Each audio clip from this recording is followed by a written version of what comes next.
नमस्कार, स्वागत है आपका एजे क्लासेस में। मैं अजय सिंह आप लोगों का स्वागत करता हूं। आज का हमारा टॉपिक है जैन धर्म। इससे जितने भी इम्पोर्टेंट क्वेश्चन किसी भी एग्जाम्स में पूछे जाते हैं या पूछे जा सकते हैं, हम वह क्वेश्चंस इस वीडियो में डिस्कस करेंगे एक क्रम में, जिससे हमें आसानी से याद रह सके। तो चलिए शुरू करते हैं। पहला क्वेश्चन है, जैन धर्म का संस्थापक किसे माना जाता है?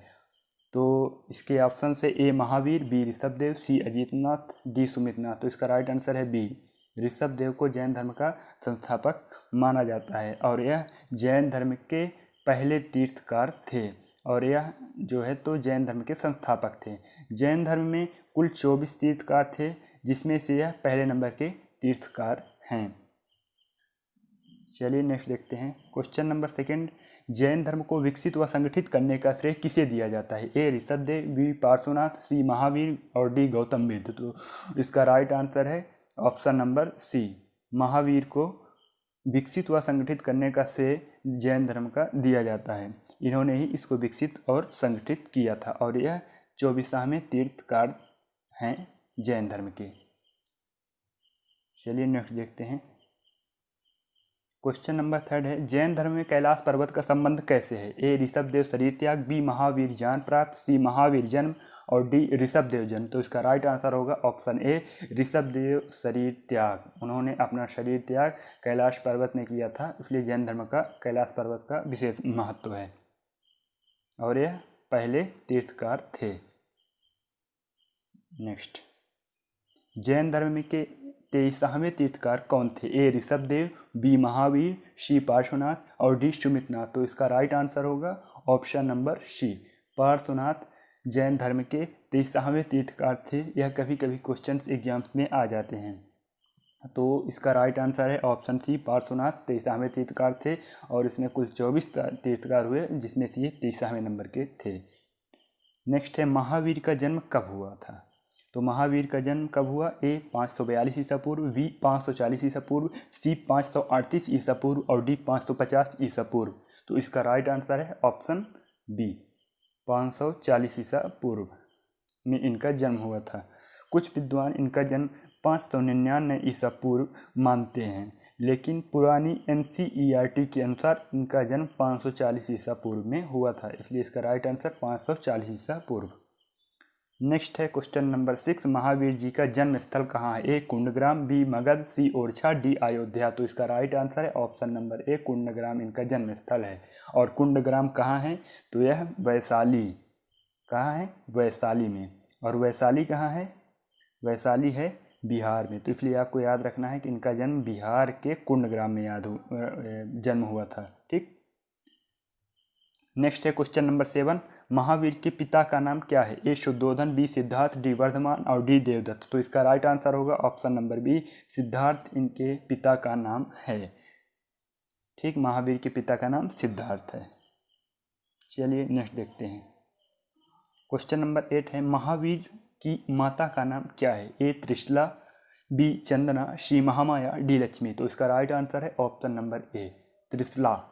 और त्रिशला जो है तो लिच्छवी शासक चेटक की बहन थी, यह भी आपको याद रखना था। लिच्छवी शासक की चेटक जो थे उनकी बहन त्रिफला थी और उनकी माता का नाम त्रिशला है। ठीक। नेक्स्ट क्वेश्चन नंबर 9, महावीर की पत्नी का नाम क्या था? ए यशोदा, बी यशोधरा, सी आम्रपाल, डी सृष्टि। तो इसका राइट आंसर होगा ऑप्शन नंबर ए, यशोदा। यशोदा नाम था इनकी पत्नी का। और यह कहाँ की हैं? तो यह कुंडिन्य गोत्र के राजा समरवती की कन्या थी, यह भी आप याद रखें। और विशेष है कि इनकी पत्नी का नाम यशोदा है। चलिए नेक्स्ट देखते हैं। क्वेश्चन नंबर 10 है, महावीर के बचपन का नाम क्या था? ये इम्पोर्टेंट है। तो इस ऑप्शन है A Mahavir, B Siddhartha, C Arya और डी वर्धमान। तो इसका राइट आंसर होगा option number D, Vardhaman. Vardhaman इनके बचपन का नाम था। अच्छा, इनके बचपन का नाम वर्धमान था। और इनके भाई का नाम क्या था? तो इनके भाई का नाम था नंदीवर्धन। इनके भाई का क्या नाम था? नंदीवर्धन इनके भाई का नाम था। चलिए नेक्स्ट देखते हैं। क्वेश्चन नंबर 11 है, महावीर का वंश क्या था? ए इक्ष्वाकु, बी आर्य, सी मौर्य, डी नंद। तो इसका राइट आंसर है ऑप्शन नंबर ए, इक्ष्वाकु वंश था। और कभी कभी गोत्र पूछा जाता है, तो इनका गोत्र क्या है? गोत्र है इनका कश्यप। ठीक, चलिए नेक्स्ट देखते हैं क्वेश्चन नंबर 12। महावीर की पुत्री का नाम क्या था? ए आम्रपाल, बी राधा, सी प्रियदर्शना और डी मल्लिका। तो इसका राइट आंसर क्या होगा? ऑप्शन नंबर सी, प्रियदर्शना इनकी पुत्री का नाम था। चलिए नेक्स्ट देखते हैं क्वेश्चन नंबर 13 है, महावीर को ज्ञान किस स्थल में प्राप्त हुआ? यह इम्पोर्टेंट क्वेश्चन है। तो इनको जो ज्ञान प्राप्त हुआ है वह ऑप्शन ए ऋजुपालिका नदी के तट पर, बी गंगा नदी के तट पर, सी यमुना नदी के तट पर और डी सिंधु नदी के तट पर। तो इसका राइट आंसर है ऑप्शन नंबर ए, ऋजुपालिका नदी के तट पर इनको ज्ञान की प्राप्ति हुई थी। और यह कहाँ है? तो यह जृंभिका ग्राम में है। कहाँ है? जृंभिका ग्राम में। ठीक, और कितने वर्ष की अवस्था में? तो 42 वर्ष की अवस्था में ज्ञान की प्राप्ति हुई थी। नेक्स्ट क्वेश्चन है, महावीर को ज्ञान किस वृक्ष के नीचे प्राप्त हुआ था? तो इसके ऑप्शन है ए आम, बी सागौन, सी साल और डी कोई नहीं। तो इसका राइट आंसर है ऑप्शन नंबर सी, साल वृक्ष के नीचे इनको ज्ञान की प्राप्ति हुई थी। नेक्स्ट क्वेश्चन नंबर 15 है, महावीर के प्रथम शिष्य कौन थे? ए भद्रबाहु, सी जामली, सी जयचंद और डी मदनपाल। तो इनके प्रथम शिष्य जो थे वह जामली थे। कौन थे? जामली, यह आप लोग याद रखेंगे। और जामली इनके दामाद भी थे। कौन थे? दामाद इनके थे और ये प्रथम शिष्य भी थे। चलिए नेक्स्ट क्वेश्चन देखते हैं। क्वेश्चन नंबर 16 है, महावीर की प्रथम शिष्या कौन थी? ऑप्शन ए है चंदना, बी है यशोदा, सी है विशाखा और डी है संभवती। तो इसका राइट आंसर क्या होगा? तो इसका राइट आंसर है ऑप्शन नंबर ए, चंदना इनकी प्रथम शिष्या थी। शिष्य कौन थे? जामली थे और प्रथम शिष्या चंदना थी। ठीक, नेक्स्ट क्वेश्चन है क्वेश्चन नंबर 17, महावीर ने प्रथम उपदेश किस नदी के तट पर दिया था? यह इंपॉर्टेंट क्वेश्चन है। तो ऑप्शन है ए गंगा नदी के तट पर, बी सतलज नदी के तट पर, सी वाराकर नदी के तट पर और डी है सिंधु नदी के तट पर। तो इसका राइट आंसर है सी, वाराकर नदी के तट पर जो है तो प्रथम उपदेश दिया था। अब यह वाराकर नदी कहाँ है? तो यह राजगृह में, कहाँ? राजगृह में विपुलांचल पहाड़ी पर, राजगृह में विपुलांचल पहाड़ी पर जो है तो इन्होंने प्रथम उपदेश दिया था वाराकर नदी के तट पर। नेक्स्ट क्वेश्चन है, महावीर के जीवन का अंत कहाँ हुआ था? ऑप्शन ए है नेपाल, बी है पावापुरी, सी मेवाड़ और डी है आगरा। तो इसका राइट आंसर है ऑप्शन नंबर बी, पावापुरी। तो इनका जो अंत हुआ था वह पावापुरी। अब यह पावापुरी कहाँ है? तो यह अभी बिहार में है, बिहार में। और नालंदा बिहार में जो है तो पावापुरी स्थित है। और इनका जीवन यहीं हुआ था, जीवन का अंत हुआ था। और जीवन का अंत जो है वह 468 ईसा पूर्व में हुआ था।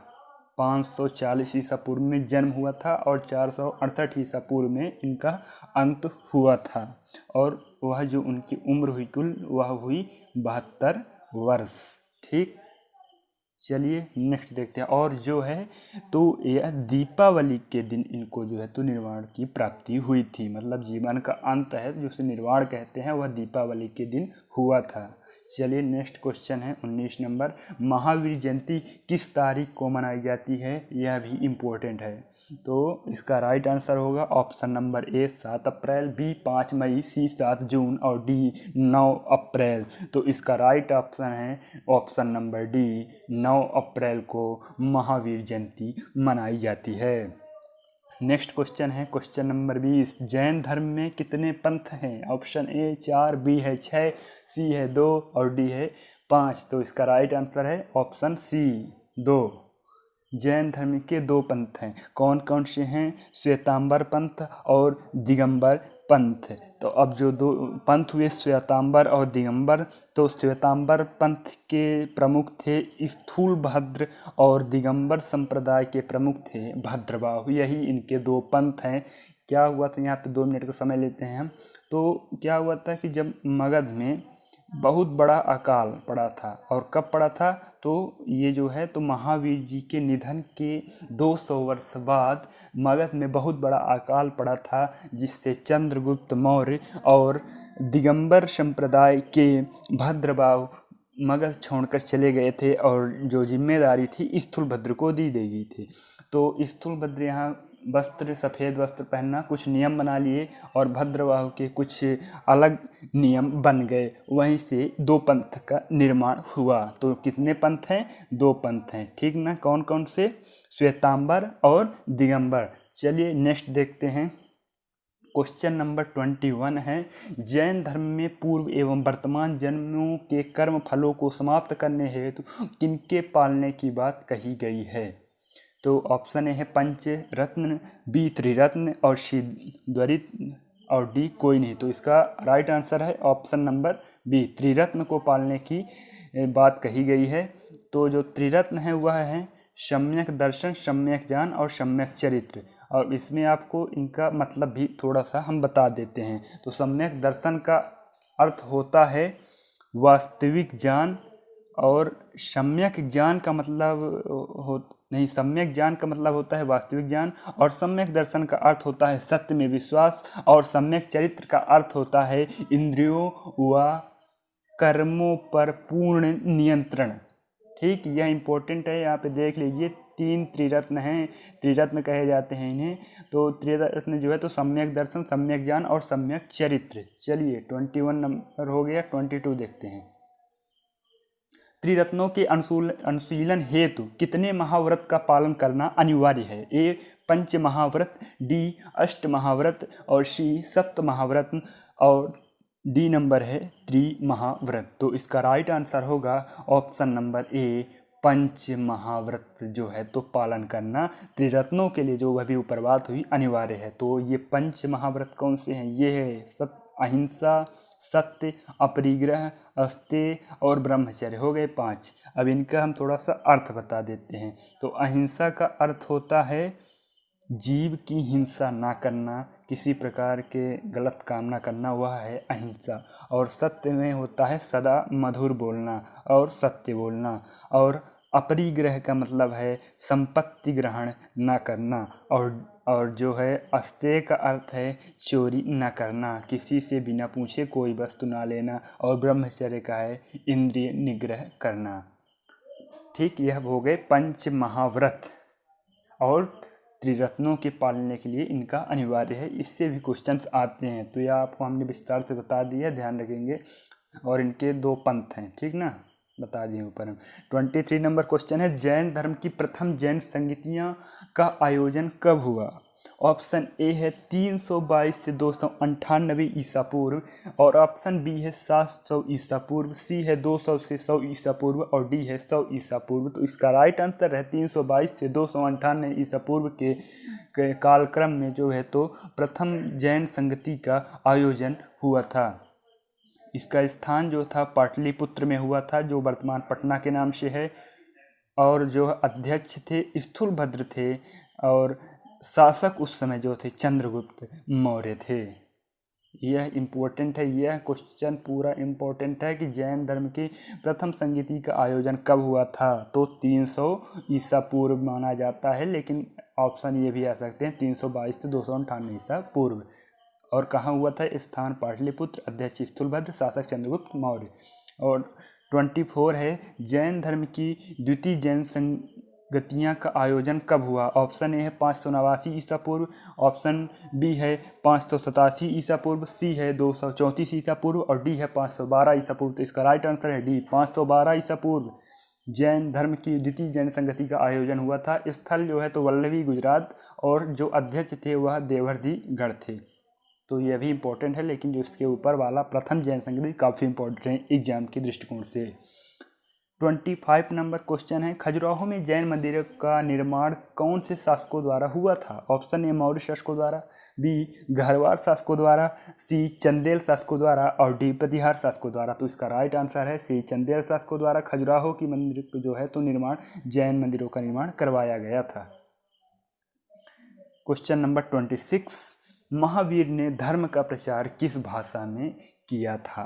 तो ऑप्शन नंबर ए है प्राकृत भाषा, बी है संस्कृत भाषा, सी है पाली भाषा और डी है हिंदी भाषा। तो इसका राइट आंसर होगा ऑप्शन नंबर ए, प्राकृत भाषा में जो है तो इन्होंने अपना धर्म का प्रचार किया था। तो इतने ही कुछ इम्पोर्टेंट क्वेश्चन हैं, इनमें से ही क्वेश्चन सब वो पूछे जाते हैं, तो इसे आप लोग ध्यान रखिए। अगर वीडियो पसंद आया हो तो लाइक करें, सब्सक्राइब करें, शेयर करें। धन्यवाद। मिलते हैं नेक्स्ट टॉपिक के साथ।